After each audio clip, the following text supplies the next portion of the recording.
Hello guys, வணக்கம் and welcome back to சிறப்பு media 2.0. நான் உங்கள் உதய். இந்த வீடியோவில் நம்ம எதை பற்றி பார்க்க போகிறோம் அப்படின்னு பார்த்தீங்கன்னா, பிக் பாஸ் சீசன் 8ஓட 8வது வாரத்துக்கான 2வது நாளுக்கான மதிய நேர ஓட்டிங் முடிவுகளை தான் இந்த வீடியோவில் முழுசாக பார்க்க போகிறோம். ஸோ இந்த வீடியோக்கு போகிறதுக்கு முன்னாடி நம்மளோட சேனலை சப்ஸ்கிரைப் பண்ணாதவங்க சப்ஸ்கிரைப் பண்ணிச்சுக்கோங்க. பக்கத்தில் ஒரு பெல் ஐக்கான் இருக்கும், அதையும் ப்ரெஸ் பண்ணி ஹாலில் போட்டுக்கோங்க. அப்போ தான் நாங்கள் அப்டேட் பண்ணுற ஒவ்வொரு வருஷமும் உங்களுக்கு நோட்டிஃபிகேஷனாக வந்து சேரும். அதை தாண்டி இந்த வீடியோக்கு அட்லீஸ்ட் ஒரு 1000 லைக்கான எதிர்பார்க்குறோம். ஸோ லைக்கை போடுங்க, வீடியோ பாருங்கள். வாங்க இந்த வீடியோக்குள்ள வந்து போகலாம். இந்த வாரத்தில் 10 பேர் கொண்ட நாமினேஷன் பட்டியல் இருக்குது. அதில் நம்பர் 1 பொசிஷனில் நம்முடைய ஜாக்லின் அக்கா தான் வந்துருந்துட்டு இருக்காங்க. அவங்க வாங்கிய ஓட்டுகளோட எண்ணிக்கை அப்படின்னு சொல்லி பார்க்கும்போது 25,471 ஓட்டுகளாகும். பர்சன்டேஜ் வைஸ் அப்படின்னு சொல்லி பார்க்கும்போது 25.25% வந்து இருந்துட்டு இருக்காங்க நம்மளுடைய ஜாக்லின் அவர்கள். லாஸ்ட் வீக்கில் முத்துக்குமரன், விஜே விஷால், அதுக்கப்புறம் நம்மளுடைய ஜெப்ரி இவங்கெல்லாம் வந்து நாமினேஷன் பட்டியலில் வந்து இருந்தாங்க. ஸோ அப்படி இருக்கும்போது ரொம்ப திணறிட்டு இருந்தாங்க நம்மளோட ஜாக்லின் அக்கா அவர்கள். பட் ஜாக்லின் இந்த வாரம் திணறாமல் நிறைய வாக்குகள் வந்து வாங்கியிருக்காங்க. அதுக்கான ரீசன் என்னவா இருக்கும் அப்படிங்கிறத கமெண்ட்டில் சொல்லுங்கள். 2வது பொசிஷனில் யார் இருக்காங்க அப்படின்னு பார்த்தீங்கன்னா, நம்மளுடைய விஜே விஷால் அவர்கள் தான் வந்து இருந்துட்டு இருக்காரு. அவர் வாங்கிய ஓட்டுகளோட எண்ணிக்கை அப்படின்னு சொல்லி பார்க்கும்போது 16,964 ஓட்டுகளாகும். பர்சன்டேஜ் வைஸ் அப்படின்னு சொல்லி பார்க்கும்போது 16.81% வந்து இருந்துட்டு இருக்காரு விஜே விஷால் அவர்கள். விஜே விஷால் அவர்களுக்கு இவ்வளோ கம்மியான வாக்குகள் வரும் அப்படின்னு சொல்லி சற்றும் எதிர்பார்க்கவே இல்லை. இப்போ லவ் கண்டென்ட் அப்படின்னு சொல்லிட்டு ஒரு கண்டென்ட்டை பண்ணுறாங்க. அது பார்க்கும்போது பயங்கர கன்றாவியாக இருக்குது. அதுவும் ஒரு முக்கியமான காரணமாக கருதப்படுகிறது ஓட்டிங்ஸ் கம்மி ஆகிறதுக்கு. 3வது பொசிஷனில் யார் இருக்காங்க அப்படின்னு பார்த்தீங்கன்னா, நம்மளுடைய அன்ஷிதா அவர்கள் தான் வந்து இருந்துட்டு இருக்காங்க. அவங்க வாங்கிய ஓட்டுகளோட எண்ணிக்கை அப்படின்னு சொல்லி பார்க்கும்போது 16,409 ஓட்டுகளாகும். பர்சன்டேஜ் வைஸ் அப்படின்னு சொல்லி பார்க்கும்போது 16.26% வந்து இருந்துட்டு இருக்காங்க அன்ஷிதா அவர்கள். நேற்றுக்கு நைட்டு தான் ஓட்டிங் கவுண்டெல்லாம் வந்து ஆரம்பிக்கப்பட்டது. அதுக்குள்ளே இவ்வளோ வாக்குகள் வந்து வாங்கியிருக்காங்க அன்ஷிதா. இதுக்கு முன்னாடி இவ்வளோ வாக்குகள்லாம் வாங்கினதே கிடையாது. ஸோ அதனால் அன்ஷிதா அவர்களுக்கு 16% அப்படிங்கிறது பெரிய விஷயமாக கருதப்படுகிறது. அது மட்டும் இல்லாமல் அவங்களுக்கும் ஃபேன் பேசஸ் அப்படிங்கிறது அதிகமாகவே இருக்குது. இன்னும் சொல்லப்போனால் அன்ஷிதா வெரி ட்ரூவாக இருக்காங்க அப்படிங்கிற மாதிரியும் நிறைய பேர் வந்து கமெண்ட்ஸ் வந்து சொல்லிட்டு இருக்காங்க. அதுக்கடுத்த 4வது பொசிஷனில் ரயான் அவர்கள் வந்து இருக்காங்க. அவங்க வாங்கிய ஓட்டுகளோட எண்ணிக்கை 9,156 ஓட்டுகளாகும். பர்சன்டேஜ் வைஸ் அப்படின்னு சொல்லி பார்க்கும்போது 9.07% வந்து இருந்துட்டு இருக்காங்க நம்மளுடைய ரயான் அவர்கள். ஸோ ரயானை பொறுத்தவரையிலும் ஒரு நல்ல பிளேயர் தான், பார்க்கும்போதே வந்து தெரிகிறது. இப்போ தான் பேசவே ஆரம்பிச்சிருக்காரு நம்மளுடைய ரயான் அவர்கள். ஸோ அதனால் இனி வரும் காலங்களில் நிறைய கேம் பிளே வந்து மாற்றம் பண்ணுவார் அப்படிங்கிறத எதிர்பார்க்கப்படுகிறது. அப்படி பண்ணுவாரா பண்ண மாட்டாரா அப்படிங்கிறத நம்ம பொறுத்து தான் பார்க்கணும். அதுக்கடுத்த 5th பொசிஷனில் சத்யா. அவர் வாங்கிய ஓட்டுகளோட எண்ணிக்கை 6,725 ஓட்டுகளாகும். பர்சன்டேஜ் வைஸ் அப்படின்னு சொல்லி பார்க்கும்போது 6.67% வந்து இருந்துட்டு இருக்காரு நம்மளுடைய சத்யா அவர்கள். சத்யாவை பொறுத்தவரை எதுக்கு இந்த வீட்டுக்குள்ளே இருக்காரு அப்படின்னு சொல்லி கேள்வி கேட்குற சில லிஸ்ட்டெல்லாம் இருக்கும் இல்லையா, அந்த லிஸ்ட்டில் நம்பர் 1 வந்து பார்த்திங்கன்னா சத்யா அவர்கள் வந்து இருக்கார்.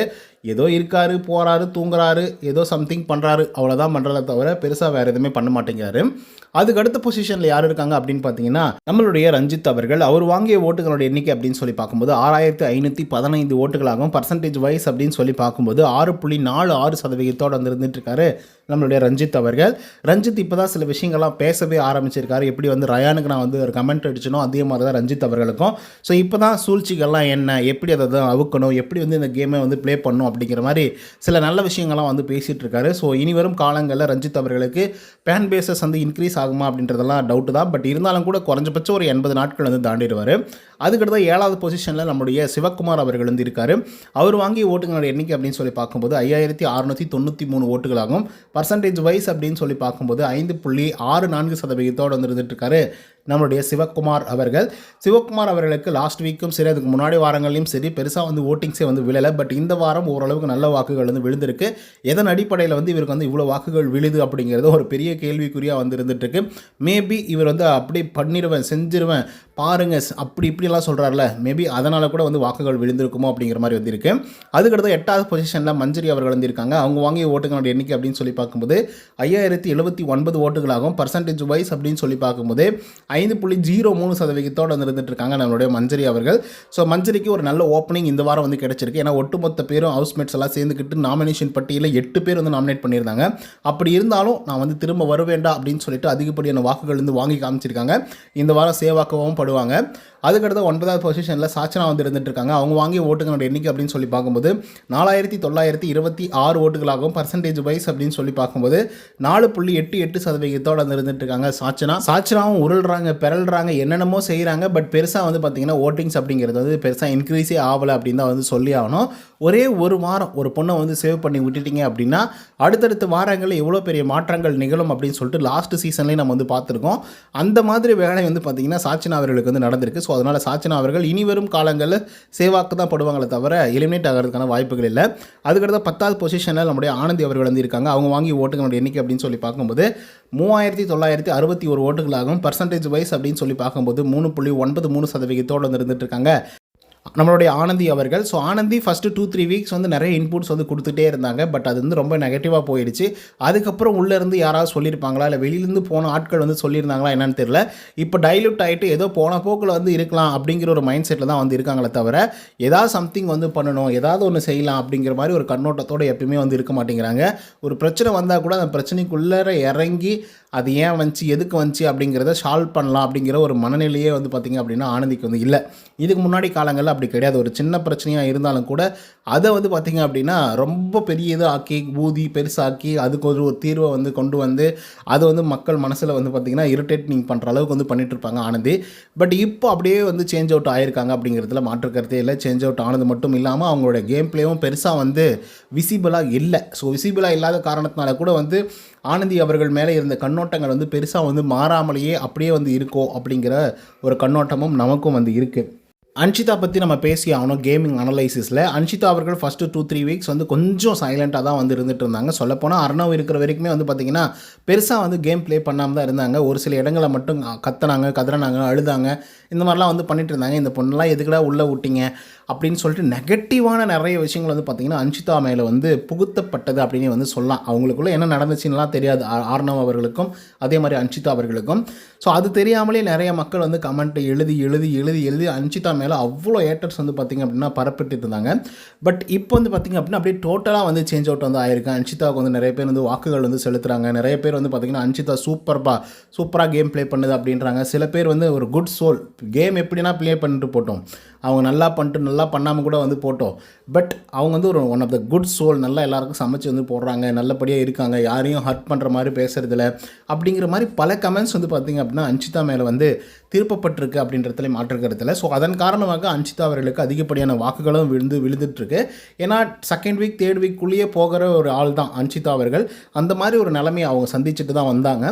ஆனால் அதுக்கப்புறம் இப்போ பார்த்திங்க அப்படின்னா 2வது பொசிஷனுக்கே வந்து போட்டி போடுற அளவுக்கு வந்து முன்னேறி இருக்காங்க அப்படிங்கிறதுலையும் மாற்றுக்கிறதுல. ஸோ இதனால் வந்து அவங்களுடைய கேம் ஆஃப் எவாலுவேஷன் அப்படிங்கிறது வந்து அப்படியே டோட்டலாக சேஞ்ச் அவுட் ஆகிருக்கு. கீழேருந்து மேலே வரைக்கும் வந்து கிராப் அப்படின்றது வந்து இன்க்ரீஸ் ஆகிருக்கு. ஸோ அதனால் அன்ஷிதா அவர்கள் ஒரு டஃப்பான கண்டஸ்டண்ட்டாக வரதுக்கான வாய்ப்புகள் இருக்குது. ஸோ இவ்வளோ சப்போர்ட்ஸை மட்டும் வச்சுக்கிட்டு ஒன்றுமே பண்ண முடியாது. அதை தாண்டி நம்மளும் கேம் ப்ளே பண்ணோம், புது சப்போர்ட்டர்ஸை வந்து சமாளிக்கணும் அப்படின்னா இவங்க இந்த கேமுக்குள்ளே சம்திங் டிஃப்ரெண்ட்டாக ஏதாவது வந்து பண்ணணும், இல்லை அடித்து தும்சம் பண்ணுற மாதிரி கேள்விகளை வந்து எழுப்பணும்.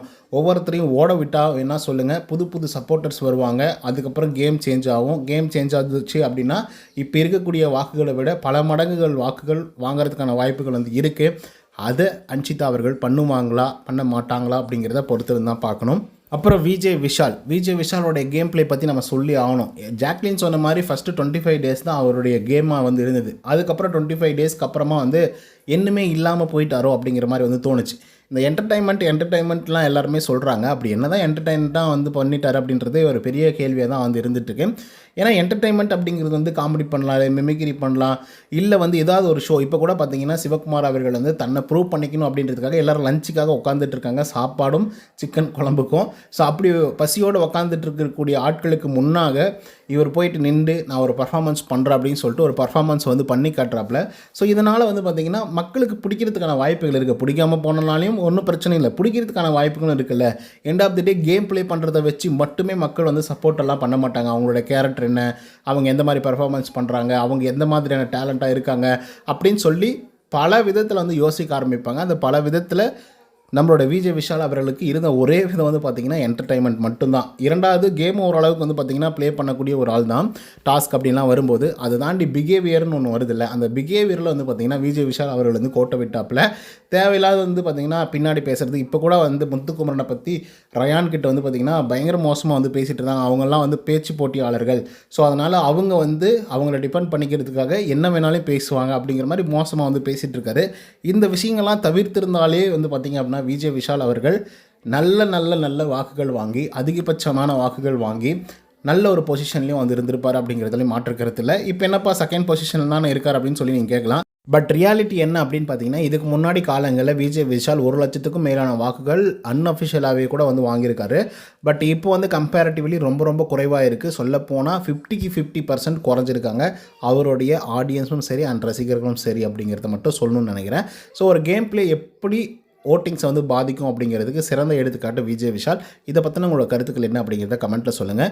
இந்த வீடியோ உங்களுக்கு வந்து பிடிச்சிருக்குன்னு நினைக்கிறேன். பிடிச்சிருந்தா லைக் அண்ட் சப்ஸ்கிரைப் பண்ண மறந்துடாதீங்க. இன்னொரு தடவை சந்திக்கிறேன். until then bye from Uday. நன்றி, வணக்கம்.